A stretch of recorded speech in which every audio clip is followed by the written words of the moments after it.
Okay. Welcome back to our next leaders debate, which we're tackling how we ensure that our rail network and its services are accessible and inclusive for everyone. The Department of Transport has outlined plans to offer equal access for all across the transport network by 2023. And we've just recently seen £350 million being invested into improving stationed accessibility in Control Period 6 as part of the government's inclusive transport strategy. This can be everything from introducing lifts with audible door tones, creating ramps and footbridges with lowered handrails, right through to accessible information boards. Equality, diversity and inclusion must extend beyond the workforce and to the passenger for a truly inclusive rail network. Well, to help explore this, I'm delighted to welcome to our virtual stage Sarah Chilton, Head of Communications and Policy at Community Rail Network, Scott Hamilton, Head of Consumer Insight, Compliance and Enforcement at the Office of Rail and Road, and Lund-Conlon, Accessibility and Inclusion Manager at the Rail Delivery Group. Now, if you have got questions you'd like me to put to our panellists, please use the live Q&A functionality and I'll ask as many as possible. It was fantastic in our first panel discussion to have so many questions from you. So do keep them going on. In fact, I'll just turn that function on now so I can see it. So welcome to all of our panellists. The Access for All programme was launched by the government in 2006. That was 15 years ago. And I'd like to explore with all of you, go around the table if I may, and find out your thoughts on where we are at the moment with accessibility and how much progress has or has not been made. So perhaps Dominic, if you would start us off, that'd be fantastic. Yeah, so, we've got a lot of work done. £350 million has been very well invested in things like lifts, as you said, ramps and other features that just mean that in terms of accessibility and being able to enter a station, get to the train, get on board, we're making good progress. Is it enough? As a disabled person, I have to say, no, probably not. We can always do more. We need a more inclusive experience for all disabled passengers. And that's why there's work continuing right now. So just for example, we've rolled out 7,000 new rail carriages that are compliant with the BRM standards. So we need to begin to look at what's next. And that's why within the Williams review, there was the commitment on an accessibility strategy to explore that much longer term piece. But also there's the smaller things, those little pieces that make a big difference. And I was really pleased to see the Network Rail Initiative last week or the week before, where they've introduced BSL signs at London Euston Station. And there's signs that can sign to a customer the same information that's on the information boards for customers who may have English as a first language. So those small steps, it can be something very small, like where can you buy a ticket? But the bigger things as well, like what's the disruption going on?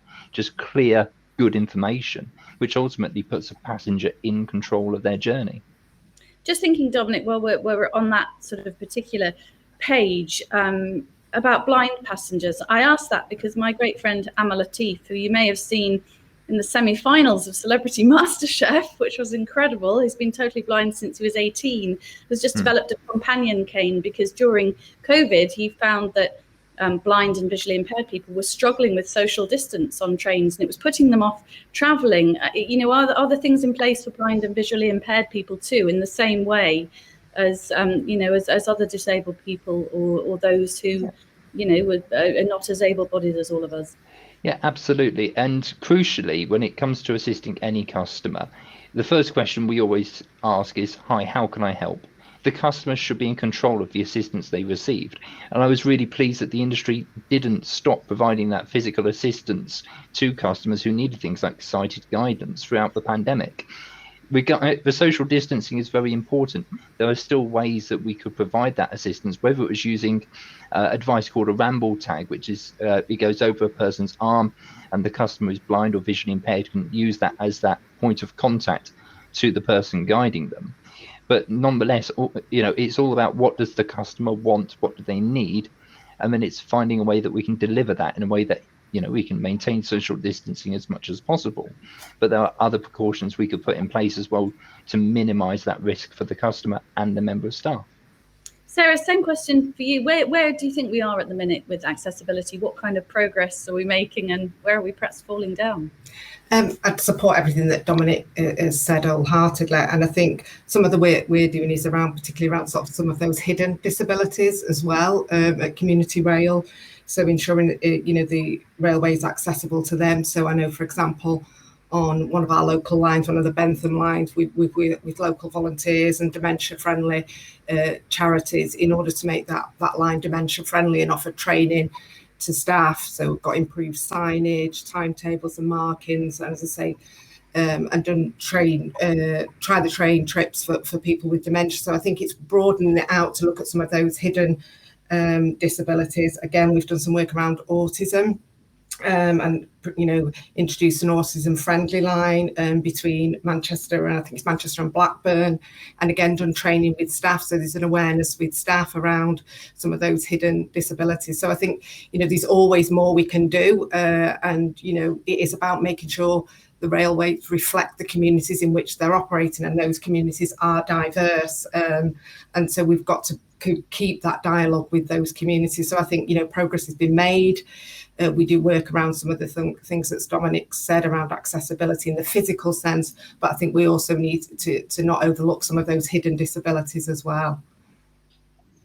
Coming into the conversation, what are your thoughts? Yes, good morning. I would just like to touch on a couple of points that Dominic made and almost extend them slightly.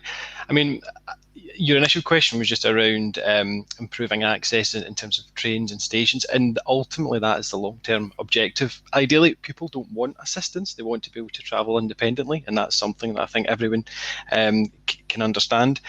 In the meantime, it's about trying to sort of mitigate these barriers to access that we do have. And one of the ways that we do that is through assisted travel. And that is something that is overseen by ORR, and it's something that we've spent a lot of time trying to improve in recent times, working in conjunction with industry partners. Now, what I was pleased to see is that in the last couple of years, I do think we've seen real progress in terms of improving the reliability and quality of assistance that's being provided. I mean, we do see through the data that the vast majority of assistance is provided, and that users are satisfied with the quality of assistance.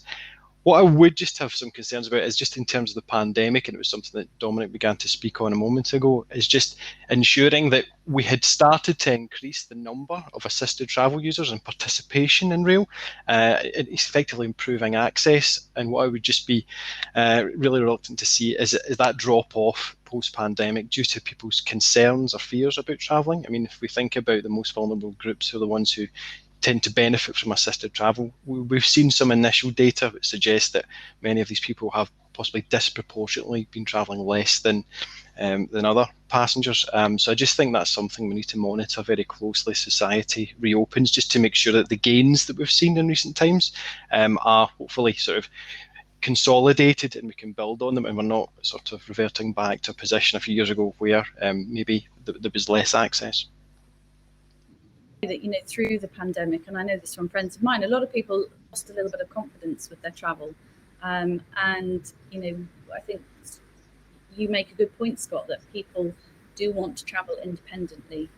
Certainly my friend Emma doesn't want to be traveling with anybody else or a carer or anything like that. So Dominic, what do you think good information looks like for a disabled customer? So good information, it starts at when you're planning your journey. Where am I going? What do I need out of that journey? Are there going to be lifts at the station? Are there going to be staff there to help? Is there going to be accessible ticket facilities? Am I going to be able to use my phone? If I can't use my phone, can I buy one from a machine or get human help if I need it? But also then it goes through the journey itself. I rely on lifts, for example, in my own journey. If that lift goes out of service for whatever reason, what is going to happen? Do I need to be contacting somebody? Is somebody going to contact me proactively? What can I anticipate might happen? And we're looking at that now in a sort of live information piece. As Internet of Things becomes more and more secure, we're looking at technology that can go onto lifts and a massive lift estate across our country to begin to tell customers, this lift has stopped working, this is what you need to do, or this is what will happen. That call to action that means I'm informed. And ultimately, then I'm in control of making the decision of, okay, if I can't get off at this station, where am I going and what do I need from that journey to make sure that it's comfortable, to ensure that I'm still getting a good experience, that I can plan ahead and replan my day accordingly. And so long I'm in control, good information should do that ultimately. You'll be embracing the new technology that is now moving at a pace in all of our worlds, not just in the transport industry, but presumably will be your friend. And obviously we have to make sure that technology is inclusive, don't we? And that we're not leaving people out, perhaps more elderly people who aren't as familiar with it. But I would imagine in your day-to-day traveling, if the rail industry embraces it in the right way, it could make your journeys much smoother and give you much more confidence that you're not going to encounter a lift that's not working and then struggle to get up to the next. Absolutely. Yeah, I think there's two things there. I mean, the first one is in terms of the technology being reliable. So that means secure. We can't ignore the fact that the railway is an asset for the country that needs to be secure in order for us to be able to provide a consistent, great experience for customers. But secondly, as well, on the point of technology being accessible, it's not just about having something that works on the latest smartphone and maybe the past version, but actually going back several versions, making sure that it doesn't rely on things like the latest version of Bluetooth or mind reading technology, which I'm sure somebody's going to put into a smartphone somewhere. And then as well, having the other channels available still. And that's quite critical because not everybody is going to want to use a particular app or a particular channel of information. So we need to maintain the existing and ensure that they complement each other to give that consistent, good information to the customer. Fairly new to your organisation. Yeah. It's a new policy area for you. So in a way, it's quite refreshing because I'm guessing that you've come to this with fresh eyes. What surprised you so far the most about what you've learned as you've been immersing yourself in this particular area? I suppose, if I'm speaking, personally as well, it is some of the lack of accessibility still is quite shocking. And there's still such a long way to go in many ways. And whilst it has advanced, I was brought up very closely with my cousin who is a BSL user, and the challenges that she's faced throughout her life using the trains in different ways. It's still challenging now for her, and she's 50 and it still has its challenges. So, but there has been progress. But I think it is about, and as from our perspective, is making sure we are wedded in the communities and we reflect the communities, we speak to the communities when we're doing planning around rail journeys, and making sure we're reaching out to those, so we reflect those communities and the diversity within those and make it relevant to people.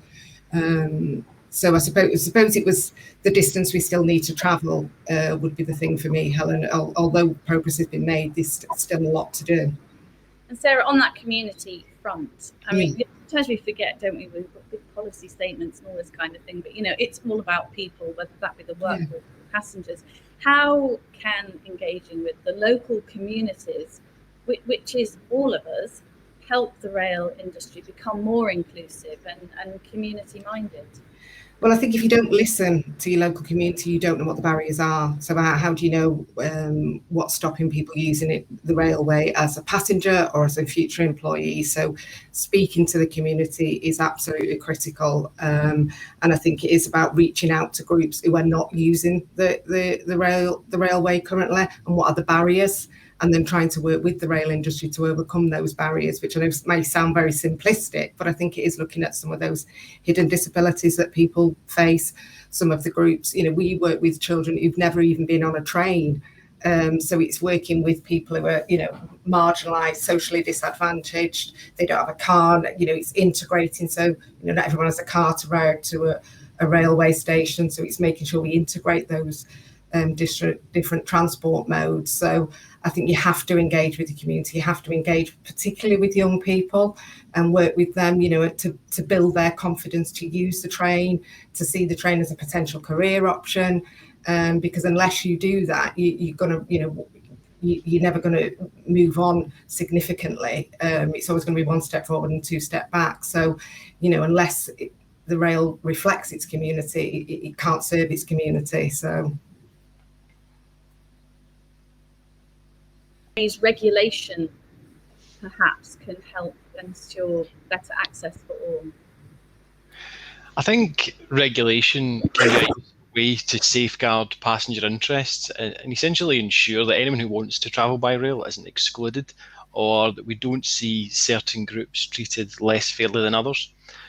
But I think it's also important to say that regulatory intervention should only be as a last resort. I mean, I definitely think in the first instance, the onus is on the rail industry to identify and meet the needs and expectations of its own customers, like you would expect in any sector. However, where this isn't happening, or I think is more often the case, it's taking too long, this is where ORR can almost step in as a sort of guarantor on passenger outcomes.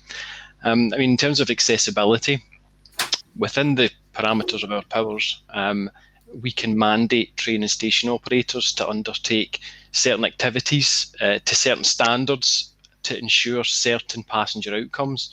And one of our main vehicles for that currently is our accessible travel policy that we published and implemented in 2019. And I think it contains some good examples of positive regulation there. So just to give you some indication of some of the things that includes, I mean, one thing it mandates is the obligation of train and station operators to provide assistance free of charge to passengers who need help to complete their journeys. And then reinforcing that, it also mandates that rail staff who provide that assistance should receive expert training to equip them with the skills and knowledge to provide assistance to anyone they encounter, irrespective of their disability or their impairment or any assistance need that they might have. Then you also have to go more broadly and think about the sort of wider journey that Dominic touched on earlier. So our accessible travel policy also has some provisions in there about information, about the accessibility of trains and stations, and it recognises the importance of how that contributes to better informed accessible journey planning. And then if you've got a better planned journey and route, you increase the likelihood of journey completion, which is the ultimate objective. So I think for me, this is where regulation can add real value by identifying those critical industry functions that are key to passenger outcomes and then ensuring that they're delivered to a good standard across the board. And simply where they're not, that's where as the regulator we can step in and remedy that, hopefully, in a swift. That's interesting. I'm just wondering what you think maybe are some of the gaps or the hard to reach areas in current regulatory policy in relation to improving access, and what you'd like to see the Office of Rail and Road or Industry address on that front. I would actually come back to a point that Sarah made a few moments ago. I think real progress has been made in trying to improve the experience of current or intended users of rail. So people who are reliant on assisted travel, there's been a big focus on improving the reliability of it. And again, I would reiterate, for the vast majority of people who use that service, they tend to have a good experience and are satisfied with it. The gap, however, is around the people who perhaps don't engage with rail travel at all. We conducted some research which suggested that of those people who said they would need assistance to travel by rail, but had never used it, so they were effectively disengaged from rail, around 60% of those people said that they would be keen to use rail now they were aware that assistance and support was available to help them complete their journeys.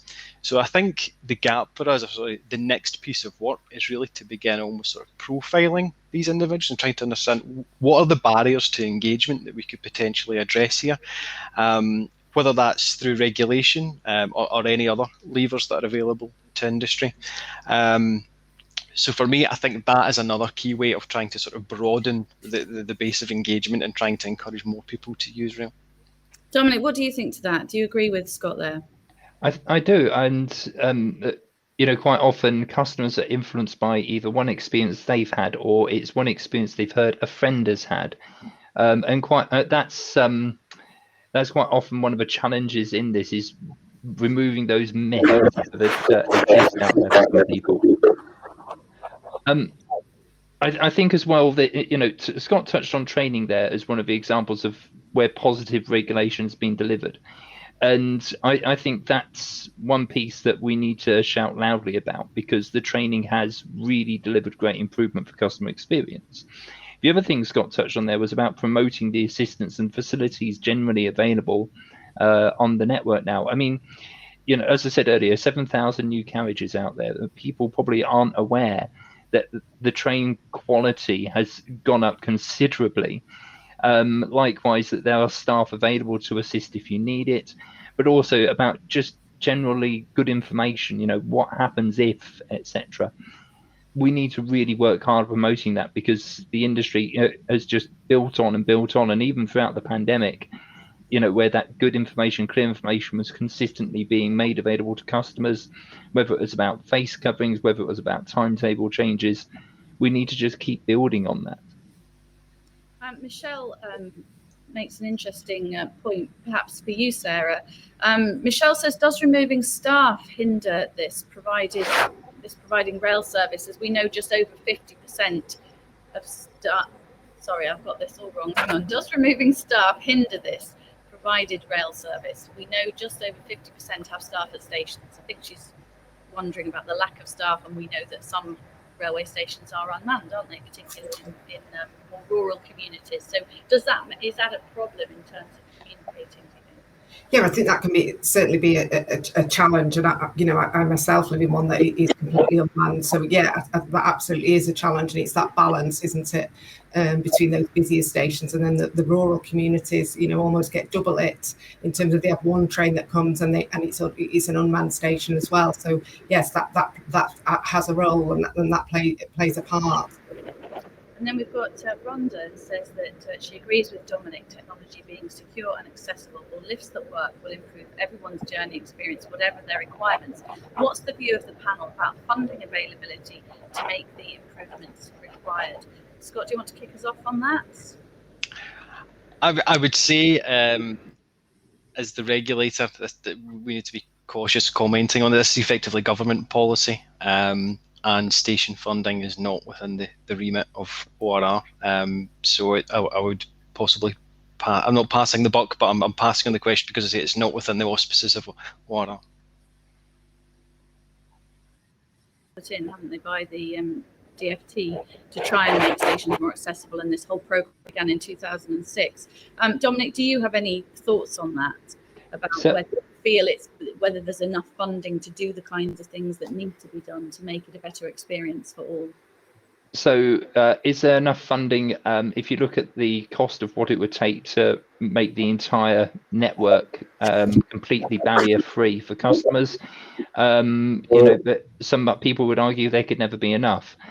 But actually, I'm really pleased to see that continually the government has been investing. £350 million is talking just about the network assets. But it doesn't talk about things like innovation projects, to look at things like live lift information, to look at how we can engage and build that experience for disabled customers, particularly around where a customer has a non-visible disability. And whether it's about journey planning, like around stress, for example, a lower stress journey may be a higher priority for a customer who has a neurodiverse disability, whereas for a different customer, it might be about journey time. So looking at all these different parts through those innovation programs means that even if we're not delivering that piece right this moment, we're looking at it and seeing how we can incorporate that into the future. Because ultimately what we want to do is give the customer that choice, that control about making a good journey, that they feel that at the end of it, they can say, that went all right, I'll do that again tomorrow.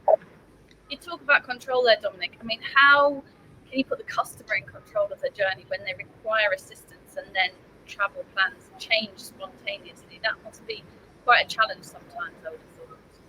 Absolutely. And Scott alluded to earlier, he said about the training. And crucially in that training, it explains that every conversation with the customer starts with, hi, how can I help? And that question puts the customer in control immediately of being able to say, I need this, or I require that. And just by being able to articulate as the expert, as the disabled person, of what I need, means that I'm in control of what is going to happen next. And it always starts with that very simple question. It doesn't matter what the issue is, the customer then can articulate themselves. There's a lot of shouting going on my balcony here in the heart of Shepherd's Bush, so I'm going to close the windows. While Sarah, can you perhaps share some examples of rail industry working with communities to achieve a more accessible and welcoming and inclusive railway? While I pop into the kitchen and close the window. I suppose we're involved, community rail partnerships across the country involved in a range of a great many examples of us working together with industry to make railways more accessible in terms of improved signage, better lighting and accessible toilets. We do a number of try the train trips for young people, a whole range of different things. The stuff I've already touched on in the Tyne Valley, working with a local songwriter who's engaging with groups who previously would be excluded to improve travel confidence and understand and break down those barriers they face.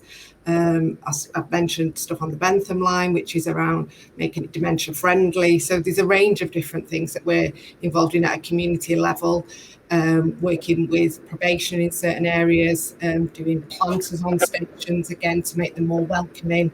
So there's a whole raft of different things, Helen. But as someone new to the organisation, I'm literally reading stuff and finding out. I've not actually been out and seen anything because I've been recruited during lockdown, so it's quite difficult for me to give you the full flavour. But it's certainly a rich tapestry of different activities going on, and we know where there are community rail partnerships in place, numbers are higher, but for me it's building those links with the local community and trying to understand why people do not use the railways, what are those barriers, and looking very much at those hidden disabilities that often get overlooked in some ways. You held the... Yeah. Sorry? The next session. Oh, I see. Okay, no worries at all. I thought we'd got about 14 minutes left on this. I just wanted to say briefly, Sarah, you worked in the European Parliament for 5 years and you lived in Brussels. What's accessibility like for passengers there? And can we take any lessons from your time in Brussels? From my experience, I think we probably, in comparison to what I experienced in Brussels, here we were ahead of the game. I would say much more here than we were when I lived in Brussels. But I lived in Brussels many years ago, so I might be doing them a disservice. But certainly, we were very much ahead here. So. Well, thank you to all of us, our brilliant panelists, Scott, Sarah and Dominic, for another interesting